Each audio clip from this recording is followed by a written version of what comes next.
Hi viewers, welcome to our channel. ప్రస్తుతం మనతో పాటు టీడీపీ స్పోక్స్ పర్సన్ సూర్యదేవర్ లత గారు ఉన్నారు. వారితో ఒకసారి మాట్లాడదాం.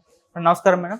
నమస్తే మేడం, తిరుపతి లడ్డు కల్తీ వ్యవహారంలో జగన్మోహన్ రెడ్డి గారు కూడా ఏదో ఫేస్ చేద్దాం, దీన్ని కూటమి ప్రభుత్వం పైన కాస్త ఫైట్ చేద్దాం అన్నట్టుగా తిరుమల దీక్ష ఒకటి తీసుకుందామని ప్రయత్నించారు, తిరుమల వెళ్దామని ప్రయత్నించారు. కాకపోతే ఇప్పుడు ఆయన క్యాన్సిల్ అయిపోయింది. ఎందుకు అని అంటే డిక్లరేషన్ మీద ఆయన సంతకం పెట్టడానికి ఒప్పుకోలేదు. మరి ఎందుకు ఇటువంటి దీక్ష చేద్దామని అనుకున్నప్పుడు, ఫైట్ చేద్దాం అనుకున్నప్పుడు డిక్లరేషన్ మీద సంతకం పెట్టి వెళ్ళాలి కదా అని చెప్పేసి కూడా చర్చ జరుగుతుంది. మరి పెట్టకపోవడానికి గల కారణం ఏమై ఉంటుంది? మరి ఆయన ఈ దీక్ష పైన మీ ఒపీనియన్ ఏంటి మేడం? యాక్చువల్లీ అయితే ఎవరైనా ఒక పొలిటీషియన్ అనుకున్నప్పుడు అన్ని మతాలకి వాళ్ళకి గౌరవం ఇవ్వాలి, అందరి మనోభావాలు దృష్టిలో పెట్టుకోవాలి. సో నువ్వు నమ్మకం లేని వ్యక్తి నువ్వు రావాల్సిన అవసరం లేదు కదా. నిన్నెవరూ రమ్మని అక్కడ పిలవట్లేదు. నువ్వు రా వెంకటేశ్వర స్వామిని దర్శనం చేసుకోమని చెప్పి ఎవరు నిన్ను పిలవట్లే అక్కడికి.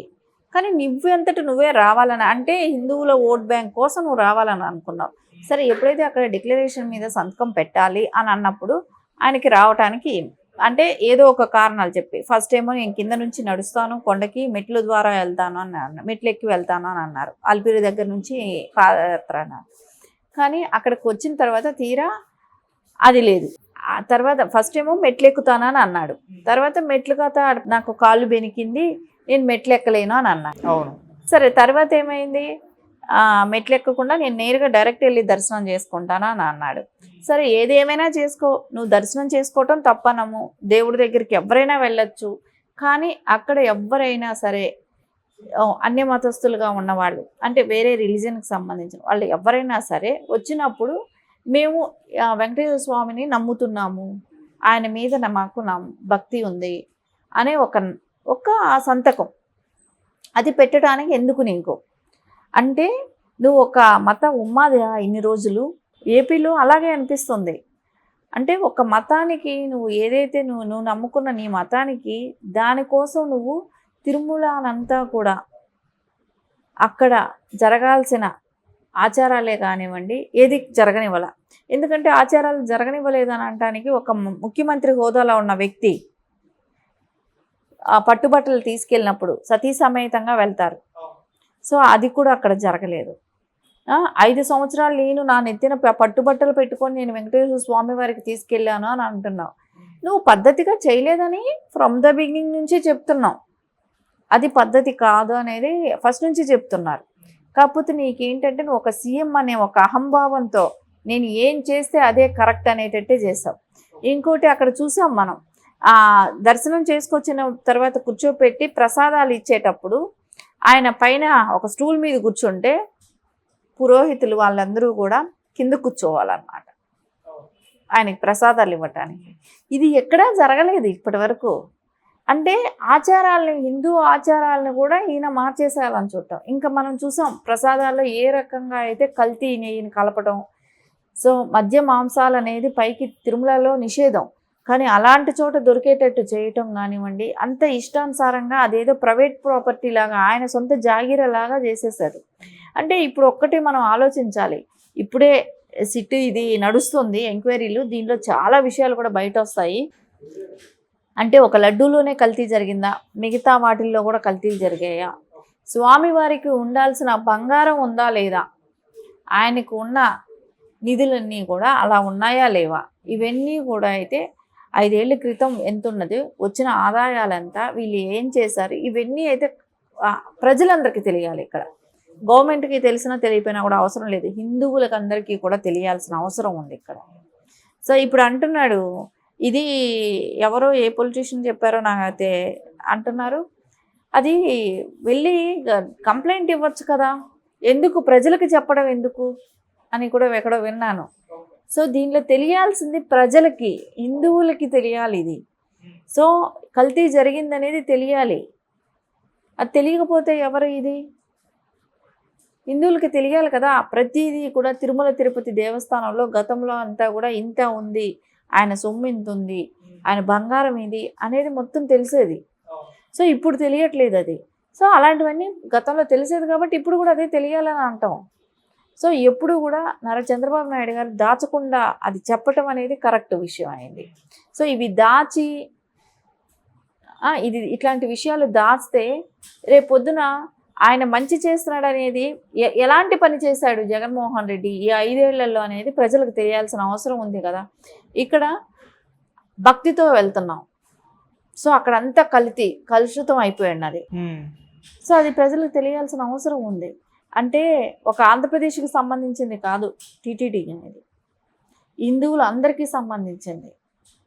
అందరూ మనోభావాలు దెబ్బతిన్నాయి. అన్ని రాష్ట్రాల నుంచి వస్తారు అక్కడ ప్రజలు. సో అందరికీ కూడా ఇలా కలుషితం జరిగింది అనేది బాధపడ్డారు. ఆయనకు ఓన్లీ ఆయన సంతకం మత ఉమ్మాది లాంటి వ్యక్తి, ఆయన సంతకం చేయడానికి ఆయనకి ఇష్టం లేదు. సో నా మతంలో నేను ఇంకొక దేవుణ్ణి నమ్మను, నేను నా దేవుణ్ణి నమ్ముతాను అనేది అంటే ఓపెన్గా చెప్పేశాడు, అడ్మిట్ అయిపోయినట్టే. ఏ రోజైతే చెప్పలేదా. ఇప్పుడు నారా చంద్రబాబు నాయుడు గారు వెళ్తారు, చర్చికి వెళ్తారు, మసీదుకి వెళ్తారు, హిందూ దేవాలయానికి వస్తారు. వాళ్ళు అలాంటి డిక్లరేషన్స్ ఉంటే తప్పకుండా ఆయన సంతకం పెడతారు వెళ్ళినప్పుడు వాళ్ళు అడిగితే. ఎందుకంటే ఇప్పుడు మసీదుకి వెళ్ళినప్పుడు టోపీ పెట్టుకుంటారు, సో అది పెట్టుకున్నారు కదా చాలాసార్లు. సో ఎప్పుడు అలా చేయకుండా లేరు కదా. సో ఇప్పుడు ఒక గుడికి వెళ్ళినప్పుడు వాళ్ళ ఆచారాలు ఏంటో, వాళ్ళ మతాలకి సంబంధించిన ఆచారాలు ఏముంటే అవి పాటించగలిగినప్పుడు అక్కడ ఖచ్చితంగా అక్కడికి వెళ్ళాలి, పాటిస్తాం అనుకున్నప్పుడే వెళ్ళాలి. సో నువ్వు రాకపోతే నష్టం లేదు, నిన్ను రమ్మని ఎవడో అడగట్లేదు, స్వామివారికి నువ్వు రప్పించుకోవటం ఇష్టం లేదు కాబట్టి నీలాంటి వ్యక్తి నువ్వు అజమాయిషితో వచ్చావు. అప్పుడు కూడా స్వామివారు రమ్మంటే రావటం కూడా కదా, అజమాయిషితో వచ్చినట్టే కాబట్టి ఈరోజు చూడు స్వామివారు నిన్ను రానివ్వట్లే అక్కడికి. ఓకే, ఇవన్నీ కూడా ఈరోజు ప్రజలందరికీ కూడా ఒకటే అనిపిస్తుంది, ఇది ఖచ్చితంగా దేవుడి దగ్గర వీళ్ళు అన్య మతస్థులుగా ఉన్నది. అక్కడ అక్కడ అన్ని రకాలుగా కూడా ఉద్యోగ అవకాశాలు కూడా వాళ్ళకే ఇచ్చారు.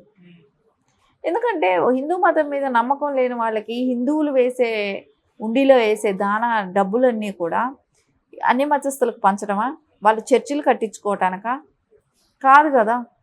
సో దేని డబ్బు దానికే వాడాలి. అంతేగాని నేను ఒక రిలీజన్లో ఉన్నాను, ఆ రిలీజన్కి నేను తీసుకెళ్ళి పెడతాను అనేది ఒక సీఎం స్థాయిలో మాజీ సీఎంగా ఉన్న వ్యక్తికి అది కరెక్ట్ కాదు. సో అది ఈరోజు డిక్లరేషన్ అడగటం అనేది, సో హిందువులు అక్కడ ఒక సీఎం చెప్తానో ఇది చెప్తానో కాదు కదా. ఇప్పుడు నారా చంద్రబాబు నాయుడు గారు డిక్లరేషన్ మీద సంతకం పెట్టిస్తాను పంపించమని ఆయన ఏం చెప్పరు. టీటీడీ బోర్డు ఉంది, దానికంటూ కొన్ని రూల్స్ ఉన్నాయి, ఆ రూల్స్ ఫాలో అవ్వాలి, ఎవరైనా ఫాలో అవ్వాల్సిందే. సో గతంలో అబ్దుల్ కలాం లాంటి వాళ్ళు పెట్టారు కదా, వాళ్ళకన్నా గొప్పవాళ్ళ వీళ్ళు. సోనియా గాంధీ గారు పెట్టారు కదా, సో వాళ్ళకన్నా గొప్పవాళ్ళు ఏం కాదు కదా. ఆవిడ మరీను ఆ రిలీజన్లో అక్కడ ఆ దేశాల్లో పుట్టిన ఆవిడ కదా. అలాంటి ఆవిడ నేను నమ్ముతున్నానని వచ్చి ఇక్కడ సంతకం పెట్టారు కదా. సో ఆయన చూసినప్పుడు ఈయనేం పెద్ద గొప్పని ఫీల్ అవటం అవసరం లేదు. కానీ ఆయన మత ఉమ్మాది అనేది అయితే ఇప్పుడు మనకు అర్థమైన విషయం. నేను మానవతావాదిని అని అంటాడు. ఏ రకంగా మానవతావాది ఆయన? ఎవరికి ఏం చేశాడని మానవతావాదిగా? ఈ 5 ఏళ్లలో ఎంతమందిని హింస పెట్టాడు, ఈ 5 ఏళ్లలో ఎంతమంది మహిళలతో ఎట్లా బిహేవ్ చేశాడు. అమరావతి ఉద్యమం అప్పుడు ఎంతమంది మాస్క్ అడిగిన దానికి చంపావు అన్యాయంగా. ఏ రకం అంటే లిక్కరు ఏ రకంగా తయారు చేశారు, కల్తీ మద్యంలో ఎంతమంది చనిపోతూ ఉంటే నువ్వు కోట్లు కూడగొట్టుకున్నావు కదా, కూడబెట్టావు కదా. నువ్వు మానవతావాదిగా? మానవతావాదులు ఎట్లాంటివైనా చేస్తారు. ఆయనకి మతం ఇంపార్టెంట్ కదా. మతం ఇంపార్టెంట్ కాదన్నప్పుడు ఆ క్రిస్టియానిటీ వదిలేయవచ్చు కదా. నాకు మతం లేదు మానవత్వం ఉందన్నప్పుడు అది కూడా వదిలేయి. నేను ఏ మతానికి సంబంధించిన వాడిని కాదని చెప్పు కదా. నేను నా మతాన్ని నేను 4 గోళ్ల మధ్యలోనే చదువుకో, నువ్వు చర్చికి వెళ్ళు, తప్పు లేదు. ఎవ్వరు మతానికి వాళ్ళు విలువించుకోవటంలో తప్పు లేదు. కానీ నువ్వు రాకపోయినా నష్టం లేదు. కానీ నువ్వు అక్కడ అపవిత్రం చేసింది ఒకటి తప్పు. నేను వస్తానని అక్కడ మాటలు చెప్పి అక్కడ అక్కడ వాతావరణం ఎలా అయిపోయింది, ఎంత సెక్యూరిటీ, ఎంత ఇది. వైసీపీ నాయకులంతా అక్కడికి వచ్చేసేయటం, ఒక రోజంతా ఏదో యుద్ధ వాతావరణం లాగా క్రియేట్ చేసావు కదా. అలాంటివి చేయటం తప్పు కదా. నువ్వు హిందువుల టెంపుల్ మీద యుద్ధానికి వస్తున్నావా? నీ బలం చూపెట్టుకోవటానికి వస్తున్నావా? బలగాలకు కాదు కదా, భక్తితో రావాలి అక్కడికి. బలం చూపెట్టుకోవాలి. నా వెనకాల ఎంతమంది ఉన్నారు అని చూపెట్టుకుంటే ఆ దేవుడు రానివ్వడు. దేవుడి ముందు నువ్వు ఎంత నథింగ్. నువ్వైతే ఏదంటే అనుకుంటున్నావు నా దేవుడే దేవుడు అని, నీ దేవుడే దేవుడు కాదు, అన్ని దేవుళ్ళు ఒకటే. ఆ దేవుడు కూడా క్షమించడు. అచ్చమైన క్రిస్టియన్స్కి అలాంటివి లేవు, తెల్లాళ్ళకి లేదు అది. వాళ్ళకి భారతదేశంలో పుట్టిన ఇలాంటి వాళ్ళకే ఉన్నాయి, మత ఉన్మాదుల్లాగా ఉన్నారు. అదే విదేశాల్లో ఉన్న తెల్ల వాళ్ళకి ఎవరికి అలాంటి పట్టింపులు లేవు. మీ ప్రసాదాలు తినమనో, మీ గుడికి రామనో, మీ వాళ్ళు వచ్చి చక్కగా డిక్లరేషన్ మీద సంతకం పెట్టమంటే పెడతారు, వచ్చి దర్శనం చేసుకొని వెళ్తున్నారు. అవును. వాళ్ళు హ్యాపీగా ఫీల్ అవుతున్నారు. వీళ్ళకి ఎందుకు ఈ బాధ అంటే, వీళ్ళు తాత ముత్తాతల దగ్గర నుంచి వీళ్ళేనా క్రిస్టియన్సా? వీళ్ళు ఎక్కడ పుట్టారు, ఎక్కడ పెరిగారు? హిందువులు. భారతదేశం ఇది ఎవరు పరిపాలించారు? ఎవరి దేశంలో ఉండి, ఎవరి దగ్గర ఉండి ఏం మాట్లాడుతున్నావు? మతాలను రెచ్చగొడుతున్నావు కదా. సో ఇవన్నీ ఇప్పుడు ప్రజలకు ఓపెన్గా తెలిసింది. సో రేపు పొద్దున ఆయనని ఏ పార్టీ కూడా ఆదరించదు, ఎందుకంటే ఇది మత ఉన్మాదం లాగా తయారయ్యాడు. బీజేపీ చేరనిస్తుంది అనుకుంటారా? బీజేపీ చేరనివ్వదు. కాంగ్రెస్ చేరనిస్తుంది అనుకుంటారా? కాంగ్రెస్ కూడా చేరనివ్వదు. ఎందుకంటే రాహుల్ గాంధీ గారు కానివ్వండి, సోనియా గాంధీ గారు కానివ్వండి, వీళ్ళందరూ సంతకం పెట్టి వెళ్ళారు. రాహుల్ గాంధీ పెట్టాల్సి